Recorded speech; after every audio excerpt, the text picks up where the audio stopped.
Votre vibration est un indicateur fiable, bien qu'elle puisse parfois être obscurcie. Avez-vous déjà ressenti une transformation immédiate de votre état d'âme en entrant dans un lieu? Sans raison alimentaire ou dispute préalable, votre corps signale un drainage énergétique invisible. Bienvenue dans l'univers des fréquences. Ce n'est pas une fantaisie ésotérique, mais une réalité ancrée dans la physique, dans la vibration, dans l'énergie du réel. Discerner les basses fréquences s'apparente à détecter la fumée avant l'incendie. Les vibrations négatives ne s'annoncent pas par un panneau, mais votre corps les enregistre. Insomnie inexpliquée, fatigue persistante malgré le repos, anxiété sans cause tangible. Ces signaux sont typiques d'une interférence énergétique. Et il ne s'agit pas uniquement des individus nocifs, qui ne sont que la partie visible de l'iceberg. Des lieux chargés d'un passé lourd, des objets imprégnés d'émotions et même vos propres schémas de pensée répétitifs ont un impact. Les identifier requiert d'aiguiser votre sensibilité interne. La méthode la plus simple, évaluez votre niveau d'énergie avant et après une interaction. Si quelqu'un vous laisse aussi épuisé qu'un déménagement sous la canicule, des déchets vibratoires sont en circulation. Aujourd'hui, je souhaite m'adresser à vous sans phare ni détour. Je parle à vous qui savez qu'il existe une réalité non visible, mais que vous ressentez quotidiennement dans votre corps, votre esprit et votre champ. Écoutez attentivement. Votre énergie est la clé. Vous n'avez pas à attendre des signes divins ou des autorisations extérieures. Votre vibration possède déjà le pouvoir de métamorphoser tout ce que vous approchez. L'enjeu n'est pas un manque de puissance, mais une activation incomplète. Cela change maintenant. Êtes-vous prêt à activer votre code vibratoire? Je ne pose pas cette question par doute, mais avec certitude.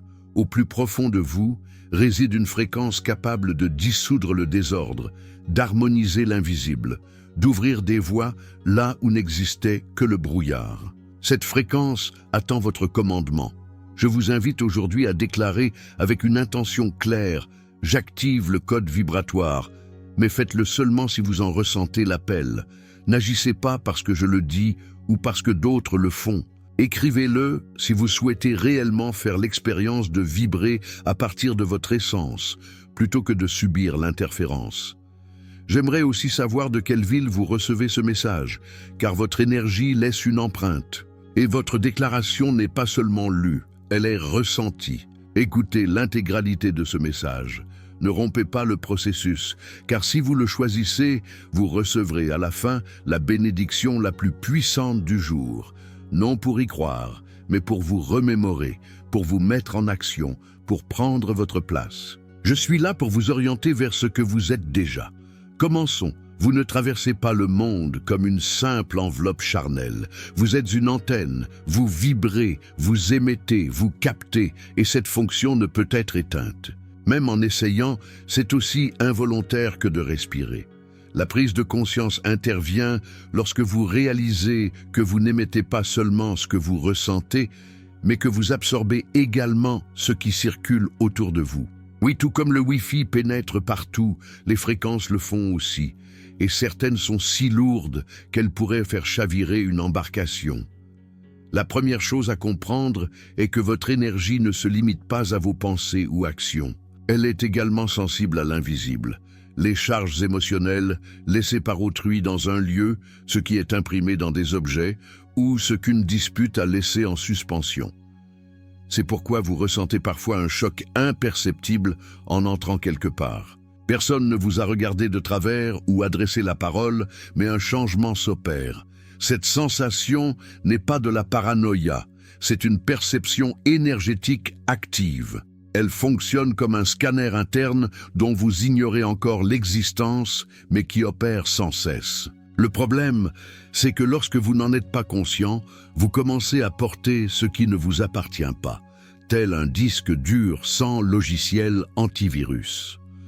Vous vous saturez d'interférences, de pensées étrangères, d'émotions qui ne sont pas nées en vous, mais s'y sont installées. Et quand cela s'accumule, la confusion s'installe. Vous ne savez plus si votre tristesse est réelle ou si vous avez simplement capté celle de quelqu'un d'autre. Le champ énergétique qui vous entoure n'est pas une simple auréole décorative, mais un réseau complexe en interaction constante avec tout. Il est façonné par vos émotions, vos intentions, votre clarté intérieure et naturellement par les résidus vibratoires de l'environnement. De même que la poussière se dépose sur les meubles, même les fenêtres fermées, l'énergie dense s'installe sans que vous n'invitiez qui que ce soit dans votre espace. C'est là que la majorité des gens avancent sans réaliser qu'ils traînent des sacs de détritus énergétiques. Ce n'est pas le résultat d'une mauvaise journée, mais une accumulation de fréquences qui n'ont pas été purifiées à temps. C'est comme entrer dans une pièce hermétiquement close depuis des semaines. Vous n'avez pas besoin de voir la poussière pour savoir que quelque chose cloche. Vous le ressentez. Cela vous alourdit. Cela vous perturbe. Quand quelqu'un dit « je me sens vidé », il pense presque toujours à de la fatigue physique ou du stress émotionnel. Mais souvent, l'origine n'est ni le corps ni l'esprit, elle provient d'un champ vibratoire saturé. C'est pourquoi le sommeil n'est pas toujours suffisant. Vous pouvez passer 10 heures au lit et rester épuisé si votre champ énergétique est en état de surcharge. Et il n'est pas nécessaire d'être entouré de personnes négatives pour que cela arrive. Une conversation chargée, un lieu avec une énergie stagnante ou même une pensée récurrente qui est devenue un parasite mental suffisant. Car vous pouvez aussi contaminer votre propre espace si vous maintenez active une basse fréquence sur une longue période. La pensée chronique crée sa propre aura, et cette aura tourne autour de vous. Cela explique pourquoi votre corps réagit dans certains endroits alors que votre esprit n'en comprend pas la cause. Des espaces où vous ressentez subitement un mal de tête, une tension ou un changement d'humeur sans raison apparente, et c'est le point crucial. Tout ce que vous ressentez ne vient pas de vous. Mais si vous n'apprenez pas à l'identifier, vous finirez par l'intégrer comme étant vôtre et le transporter. Pensez à votre énergie comme à un jardin. Si vous ignorez les graines qui y tombent, vous finirez par cultiver ce que vous n'avez jamais demandé. Et certaines de ces mauvaises herbes ne font pas que prendre de la place. Elles vous enchevêtrent, vous volent votre lumière et freinent votre croissance. D'où l'importance de savoir détecter ce qui n'est pas en harmonie avec vous avant que cela ne prenne racine. Un détail échappe à beaucoup. Les fréquences denses ne sont pas toujours perçues comme agressives. Elles se déguisent parfois en normalité. Elles vous engourdissent, vous font croire que tout va bien, tout en vous déconnectant progressivement de votre but, de votre entrain, de votre lucidité. C'est une sorte d'extinction émotionnelle graduelle. Lorsque vous réagissez, vous opérez déjà en pilotage automatique, éloigné de votre énergie initiale. Ici, vous n'avez pas besoin de devenir un expert en physique quantique, mais de devenir quelqu'un qui écoute son champ, qui décrypte les signaux, qui n'ignore pas l'invisible simplement parce qu'il n'est pas palpable. Votre humeur change sans motif. Votre corps se sent plus lourd dans certains lieux. Vous vous irritez plus facilement, même si tout est calme. Ce n'est pas une coïncidence, c'est une réponse vibratoire directe. Discerner cela n'est pas une question de talent spécial, mais d'attention et de pratique. C'est vous accorder la permission de considérer que votre environnement vous affecte plus que vous ne le pensiez, et que vous aussi, vous laissez une empreinte vibratoire avec chaque pensée, chaque mot, chaque émotion persistante. Car la vérité est que vous n'êtes pas séparé de votre environnement. Vous faites partie d'un circuit. Si l'environnement est chargé, vous le recevez. Et si vous êtes chargé, l'environnement le ressent aussi. L'échange est permanent. Il ne s'arrête pas quand vous éteignez la lumière. Il ne se met pas en pause parce que vous souhaitez déconnecter. L'énergie négative n'a pas besoin de permission pour s'installer.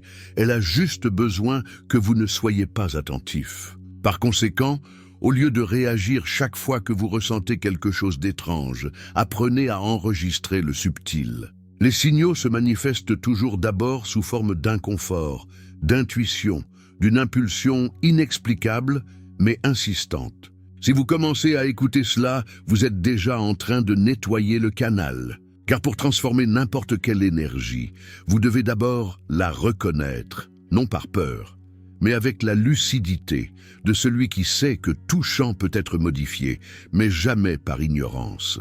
C'est ici que débute la véritable alchimie, non dans ce que vous faites, mais dans ce que vous détectez avant d'agir. Et oui, il y a beaucoup à purifier, mais aussi beaucoup à libérer. Vous entrez dans une maison, tout est impeccable. Il y a une odeur de café, la lumière du soleil inonde la pièce, mais quelque chose vous semble déplacé. Vous ne savez pas quoi, mais vous le savez. C'est un confort sans forme, c'est invisible qui ne colle pas. Vous ne pouvez pas le pointer du doigt, mais votre corps l'a déjà perçu avant votre esprit. Eh bien, vous venez de capter une fréquence qui n'est pas visible, mais qui est ressentie. Vous n'avez pas besoin de l'expliquer par des mots. Votre champ énergétique l'a déjà traité. Vous êtes beaucoup plus un détecteur qu'un simple spectateur. Il ne s'agit pas d'un lieu hanté ou d'un portail caché. Il s'agit de vibrations accumulées. Combien de disputes s'y sont déroulées? Combien de frustrations sont restées en suspension dans l'air? L'énergie émotionnelle ne disparaît pas à la fin de la scène. Elle persiste, elle adhère, elle devient partie intégrante de l'atmosphère, comme la poussière fine qu'on ne remarque que lorsqu'un rayon de soleil pénètre. Et voici ce que beaucoup refusent d'accepter. Les fréquences denses ne sont pas des accidents, ce sont des résidus.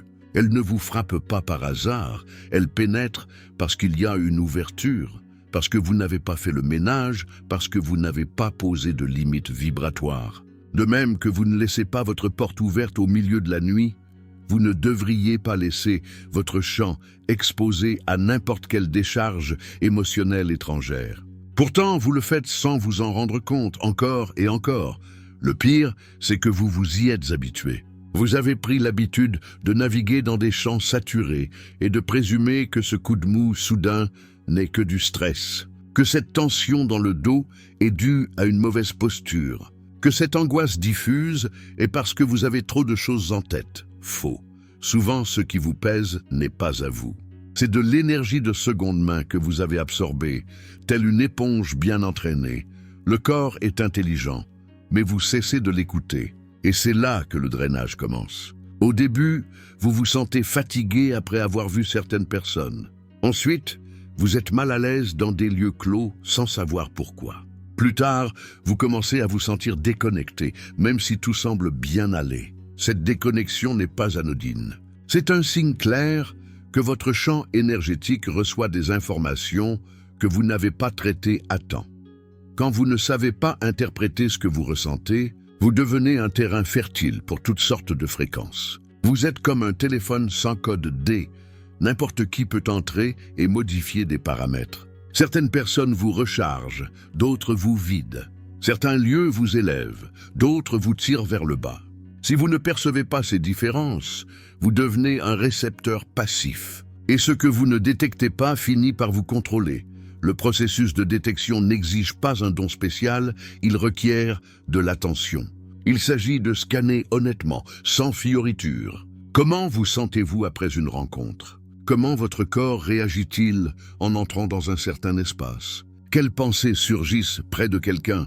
Ces réponses sont plus précises que toute explication externe, car votre champ ne ment jamais. Le problème, c'est que vous avez appris à l'ignorer pour ne pas froisser, pour ne pas déranger, pour ne pas paraître excessif. Mais vous savez, vous l'avez toujours su, cet inconfort que vous n'avez pas su nommer était un signal. Cette résistance interne, cette envie pressante de quitter un endroit sans savoir pourquoi, était aussi un signal. Quand une fréquence ne vous appartient pas, votre champ réagit, parfois par de l'anxiété, d'autres fois par de la fatigue, d'autres encore par une colère incompréhensible. L'important est d'enregistrer, non de rationaliser immédiatement. Ressentez d'abord, analysez ensuite. Il y a maintenant quelque chose de plus subtil. La fréquence répétitive, celle qui ne vous frappe pas d'un coup, mais s'infiltre lentement, comme une fuite. Au début, elle ne dérange pas, puis elle commence à remplir des seaux. C'est la fréquence de la pensée négative constante, de la plainte sans issue, de la critique silencieuse qui se transforme en brouillard. Elle ne vient pas toujours de l'extérieur. Parfois, vous la générez vous-même sans vous en rendre compte, à partir du récit interne que vous entretenez quotidiennement. Lorsque votre chant s'habitue à opérer avec de basses fréquences, il perd sa sensibilité. Vous cessez de remarquer ce qui vous mettait mal à l'aise auparavant. C'est le danger. Le corps s'adapte à la distorsion et commence à la considérer comme la norme. Vous ne reconnaissez plus ce qui vous nuit, vous le normalisez. Et à ce stade, non seulement vous recevez des fréquences denses, mais vous fabriquez les vôtres. Vous faites partie du cycle que vous vouliez éviter. La purification ne peut avoir lieu sans détection. Ce serait comme vouloir retirer le poison sans localiser la blessure. Ainsi, la première étape, la plus audacieuse, est d'affiner votre perception. Vous n'avez pas besoin d'ouvrir un troisième œil. Vous devez juste fermer un peu la bouche et écouter ce que votre énergie est déjà en train de crier. Les signaux sont omniprésents. Une conversation qui vous laisse dans un silence inconfortable. Une pièce qui vous fait froncer les sourcils sans raison. Une personne qui vous épuise plus qu'une montée. Ne sous-estimez pas ces détails. Ce sont des coordonnées, des points d'entrée qui vous permettent de commencer à comprendre ce qui interfère avec votre chant. Vous n'avez pas à vous transformer en radar humain, mais en quelqu'un qui ne gobe pas tout ce qui vibre à proximité. Car vous n'êtes pas un récipient vide attendant d'être rempli. Vous êtes une station active qui peut choisir quelle fréquence soutenir. Et pour pouvoir choisir, vous devez d'abord savoir ce que vous syntonisez. La détection est un acte de pouvoir, pas de paranoïa. Celui qui détecte ne s'isole pas, il choisit. Il ne se bloque pas, il filtre. Il ne fuit pas, il transforme. Vous n'êtes pas ici pour éviter les fréquences denses. Vous êtes là pour les reconnaître et décider si vous les acceptez ou si vous les redirigez. Car si vous ne choisissez pas votre vibration, quelqu'un d'autre le fera pour vous. Et croyez-moi, ce ne sera pas dans l'optique de votre expansion. Vous désirez purifier votre champ énergétique? Parfait. Mais il doit être clair dès le départ que cela ne se fait pas avec une jolie phrase sous la douche, ni avec quelques bâtonnets d'encens flottant dans l'air pendant que vous écoutez de la musique relaxante. Nettoyer l'énergie exige une intention claire, une concentration soutenue et surtout une action vibratoire réelle. Ce que vous accumulez ne disparaît pas simplement parce que vous l'ignorez avec suffisamment de force. Commençons par l'essentiel. L'énergie obéit à ses propres lois. Vous ne purifiez pas la fréquence depuis le même état qui l'a contaminée. Vous devez élever le niveau. Tout comme vous ne pouvez pas sécher une serviette mouillée sous la pluie, vous ne pouvez pas neutraliser l'énergie dense si vous continuez à vibrer dans la plainte, la frustration ou la culpabilité. D'abord vous élevez, ensuite vous nettoyez. L'ordre est important, et pour cela, il existe un outil de puissance directe. La flamme violette. Ce n'est pas une couleur à la mode ni de la poésie pour remonter le moral. C'est une énergie transmutatrice. Elle agit par vibration. Elle métamorphose ce qu'elle touche, car elle restructure la fréquence depuis son noyau. Elle n'attaque pas, ne bloque pas, ne fuit pas, elle transforme. Si vous l'utilisez avec clarté, vous reprogrammez ce qui semblait immuable. La clé réside dans le fait de l'invoquer à partir de la conscience et non du désespoir. Ne demandez pas qu'elle agisse, activez-la vous-même. Car tant que vous croirez avoir besoin de permission pour nettoyer votre propre énergie, vous dépendrez de quelque chose d'extérieur. Vous décidez quand l'utiliser, et vous n'avez besoin ni de bougies, ni d'encens, ni d'être entouré de cristaux. Seule votre concentration, votre parole et votre présence suffisent. Exemple concret. Vous sentez que l'atmosphère est lourde, que quelque chose ne circule pas, que votre corps réagit par de la tension ou de la fatigue. Arrêtez-vous, respirez, déclarez « Je suis la flamme violette agissant ici et maintenant, dissolvant toute énergie discordante dans cette situation. » Répétez-le avec direction, pas avec doute. Vous n'êtes pas en train de répéter, vous êtes en train de commander. Votre voix a un poids vibratoire. C'est une commande, pas un ornement. Chaque mot que vous lancez avec une intention claire modifie le champ énergétique. Non parce que cela sonne bien, mais parce que votre parole est un vecteur qui organise ou désorganise la réalité selon son usage. Lorsque vous décrétez avec conviction, vous créez de la fréquence. Lorsque vous doutez en parlant, vous générez de la statique, Mais ne vous méprenez pas. Il ne suffit pas de répéter des phrases comme un perroquet illuminé. La purification réelle exige de la cohérence. Vous ne pouvez pas vous doucher une seule fois et espérer être impeccable tout le mois. C'est la même chose pour l'énergie. Elle se nettoie quotidiennement, elle se soutient, elle s'entretient, car vous vivez dans un environnement qui change, bouge, vous met au défi et vous impacte. Si vous ne purifiez pas votre champ, quelque chose d'autre va le remplir. Et comment accompagnez-vous ce processus de manière physique? Par des actions qui renforcent l'ajustement vibratoire. Un bain de sel n'est pas de la superstition, c'est de la chimie. Le sel neutralise les charges, nettoie le corps et le champ si vous le faites avec intention. Il en va de même pour la fumée de certaines plantes, les sons de haute fréquence ou l'exposition directe à la lumière solaire. Tout ce qui redonne au corps sa cohérence naturelle contribue à purifier votre vibration. Cependant, si vous faites le rituel avec l'esprit envahi par les préoccupations, cela ne sert à rien. L'énergie ne répond pas au mouvement vide. Elle répond à votre niveau de présence. Vous pouvez être entouré de tous les outils du monde, mais si vous n'êtes pas présent dans l'acte, rien ne bouge. C'est vous qui dirigez. Les outils ne sont que des amplificateurs. Et attention à un autre point. Certaines énergies se sont ancrées non pas à cause de ce que vous avez reçu, mais à cause de ce que vous avez laissé échapper sans filtrer. Des mots prononcés avec colère, des pensées chargées de ressentiment, des émotions contenues trop longtemps. Tout cela se transforme en vibration qui vous revient comme un boomerang si vous ne la transmutez pas. Nettoyer n'est pas effacer, c'est libérer. Et pour libérer, vous devez reconnaître. C'est là qu'intervient une autre pratique puissante, la revue émotionnelle. Non pour vous analyser comme un robot émotionnel, mais pour détecter ce que vous maintenez sans le savoir. Une émotion stagnante est comme une fuite de gaz invisible. Elle ne se voit pas, mais elle affecte tout. Elle diminue votre énergie, déforme vos pensées, altère vos décisions. C'est pourquoi chaque fois que vous nettoyez le champ, demandez-vous aussi quelle émotion est-ce que je continue à cultiver sans la résoudre. N'utilisez pas la purification énergétique comme une excuse pour éviter de regarder à l'intérieur. Vous pouvez avoir le champ le plus purifié de la planète, mais si vous continuez à ruminer de vieilles blessures, vous vous recontaminerez en moins d'une journée. L'environnement vous affecte, oui, mais ce que vous portez en vous le projette aussi.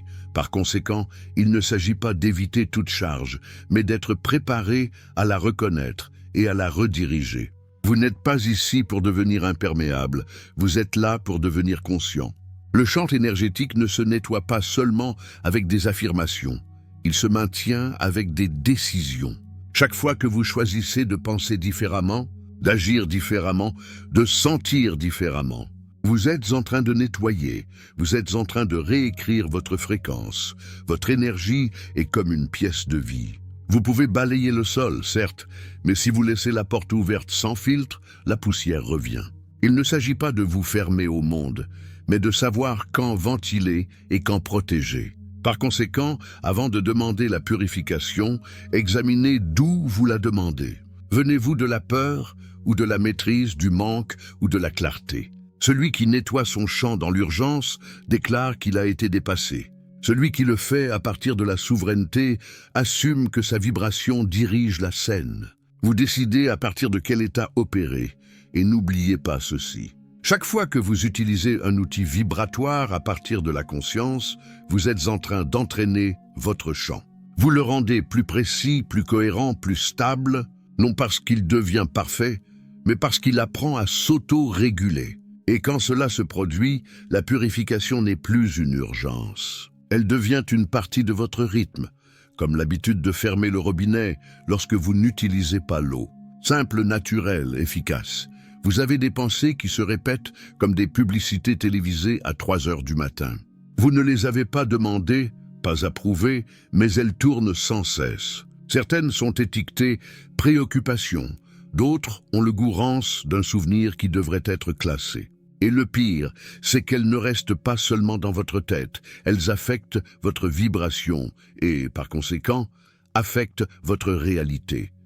Ce que vous pensez, vous l'énergisez. Ce que vous énergisez, vous le vivez. Vous n'êtes pas l'esclave de votre esprit, mais vous vous êtes laissé manipuler par lui, trop souvent.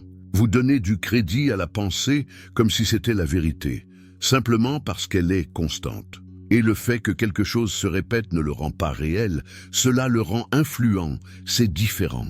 Par conséquent, si vous ne filtrez pas ce qui se passe dans votre tête, vous laissez le bruit mental définir le niveau de votre énergie. Chaque pensée a une fréquence. Peu importe qu'elle soit petite, anodine ou fugace, elle a un poids, elle a une direction. Et si vous y pensez suffisamment, elle commence à construire des structures internes. Vous croyez que vous étiez juste en train de penser, mais en réalité, vous étiez en train de programmer. Vous étiez en train de signer des contrats vibratoires avec des idées qui ne vous grandissent pas. L'intéressant, c'est que personne ne vous a appris à penser comme énergie. On vous a appris à penser comme une obligation. Pense bien. Pense avant de parler. Pense positif. Des phrases vides si vous ne comprenez pas ce que vous activez avec chaque idée. Car il ne s'agit pas de penser joliment, il s'agit de penser à partir du pouvoir. Pensez comme quelqu'un qui sait qu'il est en train de modeler le champ. Une pensée ne reste pas en l'air, elle s'ancre dans votre corps, dans votre champ, dans votre comportement. Vous voulez connaître votre schéma mental dominant? Observez votre vibration. Si vous vous sentez vidé, éteint ou confus, ne cherchez pas d'abord des coupables à l'extérieur. Demandez-vous, quelles idées suis-je en train de reproduire en boucle? Quelles phrases mentales me répétais-je comme si elles étaient des vérités inébranlables? L'esprit n'a pas de filtre automatique. Il répète ce que vous lui donnez, comme une machine qui ne s'arrête jamais. Si vous lui donnez des phrases de manque, il vous rend de l'angoisse. Si vous lui donnez des phrases de limite, il vous rend de la résignation.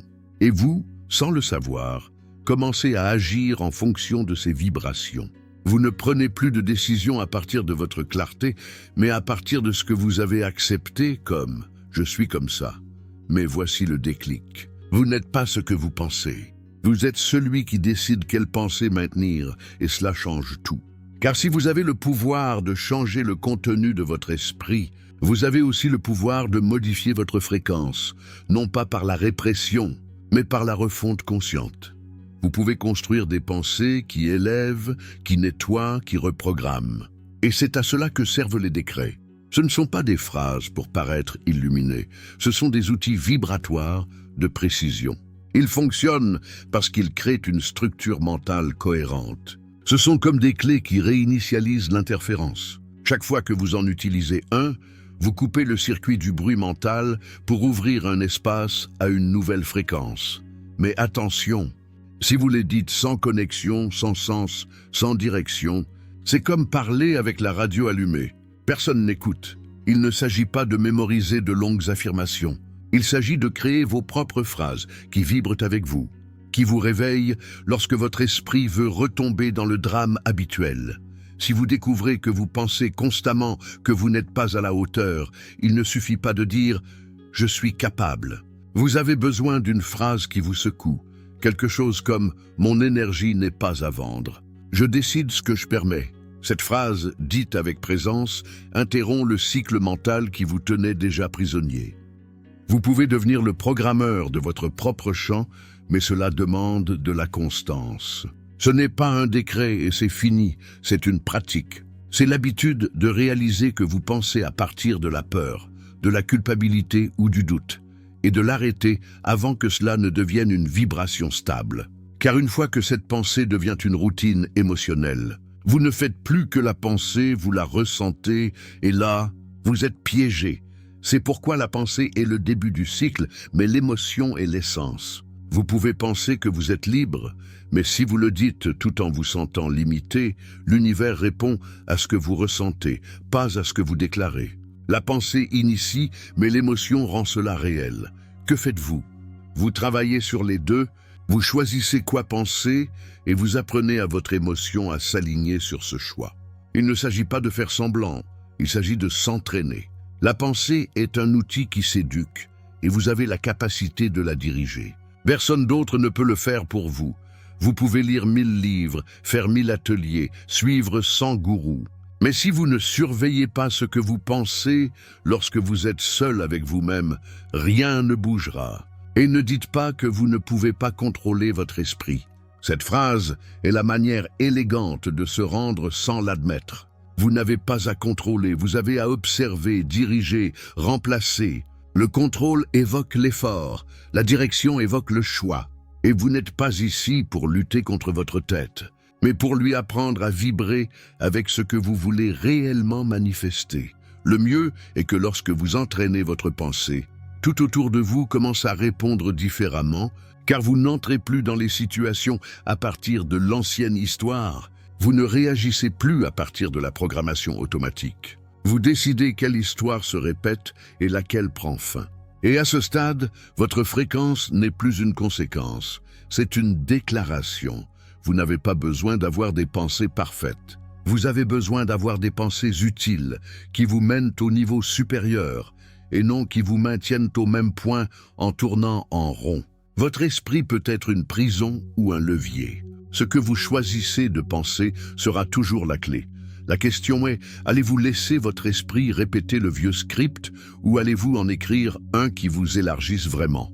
Vos émotions ne sont pas une décoration intérieure, ce sont des instructions. Chaque fois que vous ressentez quelque chose, vous donnez un ordre vibratoire au champ qui vous entoure. Peu importe si vous l'exprimez ou non, peu importe si vous le cachez très bien derrière un sourire. Ce que vous ressentez travaille en arrière-plan, transmettant, codifiant ou appelant. Et oui, cela aussi se manifeste.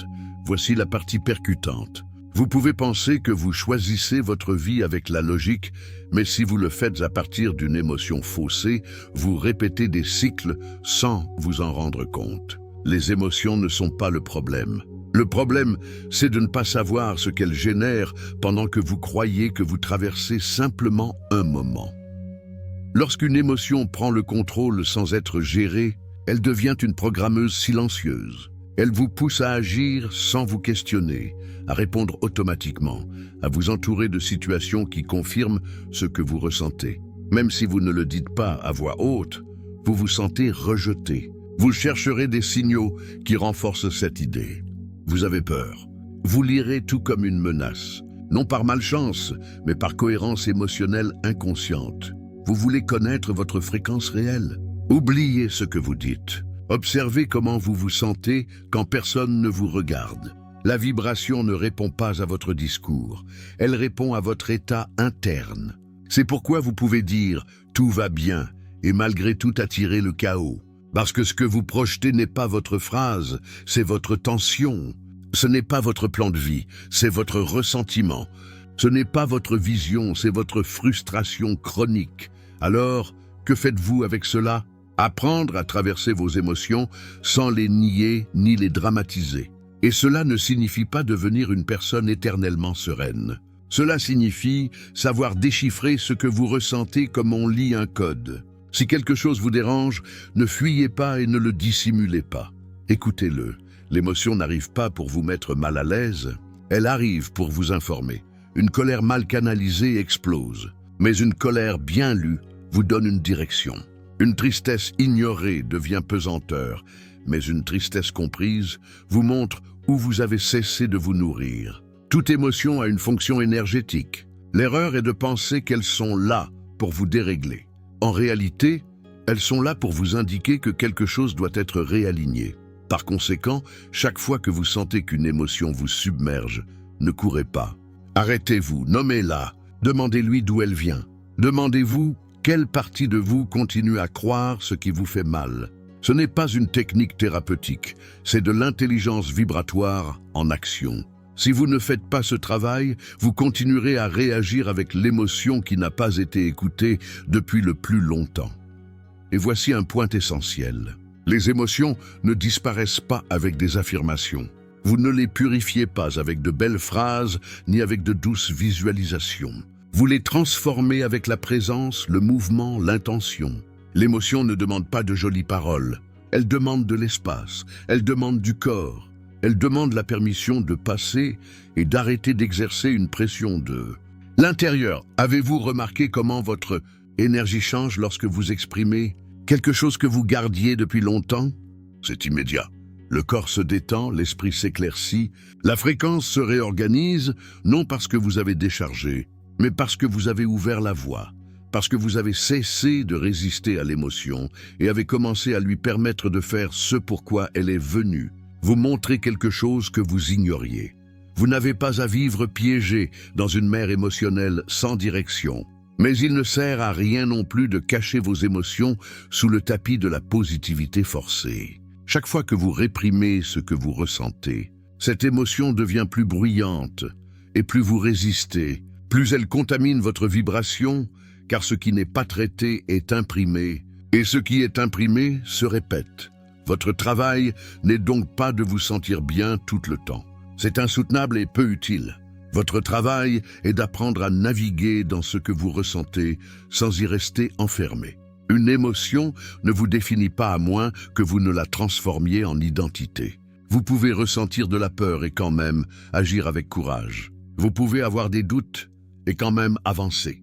Car le pouvoir n'est pas dans ce que vous ressentez, mais dans ce que vous en faites. Certaines émotions arrivent comme des invités inattendus, mais c'est vous qui décidez si vous les laissez s'installer dans votre salon. Si vous vous définissez par vos blessures, vous vibrez à partir d'elles. Si vous les reconnaissez et les transcendez, vous vibrez à partir de votre conscience. Et croyez-moi, le champ énergétique ne répond pas au drame. Il répond à la clarté, à la décision, au niveau auquel vous êtes prêt à cesser d'alimenter ce que vous ne voulez plus ressentir. Le corps vous avertira toujours. Un nœud dans la poitrine, une tension dans la gorge, une lourdeur. Tout cela est codé. Votre énergie ne se plaint pas, elle informe. Si vous ignorez ces signaux, vous commencez à normaliser le déséquilibre. Et lorsque vous vivez longtemps déconnecté de ce que vous ressentez, vous devenez facile à manipuler. Car celui qui ne reconnaît pas son émotion agit à partir de l'émotion des autres. Et dans un monde où l'énergie circule vite, vous ne pouvez pas vous permettre de ne pas savoir ce que vous ressentez. Chaque émotion est une coordonnée. Elle vous dit où vous vibrez et vers où vous vous dirigez. Si vous vous habituez à consulter cette carte interne avec honnêteté, vous cessez d'improviser votre fréquence, vous commencez à la choisir. Le plus difficile n'est pas de ressentir quelque chose d'inconfortable. Le plus difficile est de le maintenir sans vous y soumettre, sans le nier, sans l'amplifier. Simplement le voir, le soutenir, remercier sa fonction et le laisser partir une fois qu'il vous a transmis son message. C'est cela transmuté à partir de la présence et non du déni. Vous pouvez modifier votre fréquence, mais pour cela, vous devez passer par ce que vous ressentez, sans l'éviter. Les émotions sont des ponts, pas des barrières. Si vous décidez de les traverser avec conscience, votre vibration change sans effort forcé. Elle s'élève comme une réponse naturelle à votre propre lucidité, car rien ne vibre plus haut que celui qui ose regarder à l'intérieur sans peur ni honte. Vous n'êtes pas venu sur ce plan pour vous traîner avec ce qui vibre bas, ni pour vivre sur la défensive, purifiant votre champ comme on balaye une maison qui n'est jamais fermée. Vous êtes venu pour gouverner votre fréquence, non pour vous protéger de tout, mais pour diriger, irradier, être source et non seulement récepteur. Lorsque vous choisissez de vous tenir au centre de votre champ énergétique et d'assumer que votre vibration a une direction, le jeu change. Vous ne demandez plus « qu'est-ce qui m'affecte ?» « Ah mais qu'est-ce que j'aimais ?» Vous cessez de voir l'environnement comme une menace et commencez à le lire comme un reflet, car l'environnement est plus facilement influencé par celui qui vibre fermement que par celui qui vit en réagissant.